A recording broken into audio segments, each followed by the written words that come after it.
எனக்கு உடம்பு சரியில்லை, எனக்கு வந்து முதுகு வலி இருக்கு, கை வலி இருக்கு, இது எல்லாமே பாத்தீங்கன்னா சிம்டம்ஸ்.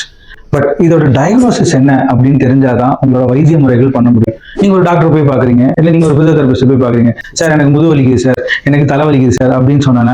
அப்படிங்களா, வாங்க ட்ரீட்மெண்ட் போடலாம்னு சொல்லிட்டு ஐஎஃப்டி அல்ட்ராசவுண்டோ இல்ல கடந்து பிரிஸ்கிரிப்ஷன் எழுதி மெடிசன் எழுதி கொடுத்தாங்க அப்படின்னா அது உங்களோட சரியான வைத்திய முறை கிடையாது. அப்போ என் நோய்க்கு என்ன டயக்னோசிஸ், நான் இப்போ ஃபார் எக்ஸாம்பிள் சொல்றேங்க, நான் பெங்களூர் போகணும்னு டிசைட் பண்றேங்க. நான் பெங்களூர் போகணும்னு டிசைட் பண்ணேன்னா என் வசதி வாய்ப்புக்கு ஏற்ற மாதிரி நான் ட்ரெயின்ல போக போறேன்னா, பஸ்ல போக போறேன்னா, ஃபிளைட்ல போக போறேன்னா, கார்ல போக போறேன்னு டிசைட் ஆகி அந்த மோட் ஆஃப் டிரான்ஸ்போர்ட் எடுத்து நான் டிசைட் பண்ணி அந்த ஏரியா, இப்போ நான் ஸ்டேஷன்ல ரயில்வே ஸ்டேஷன்ல போய் நின்று நான் ட்ரெயினை பிடிச்சி பெங்களூர் ட்ரெயினை பிடிச்சி நான் போனேன்னா பெங்களூர் டார்கெட்டை நான் ரீச் பண்ண முடியும்.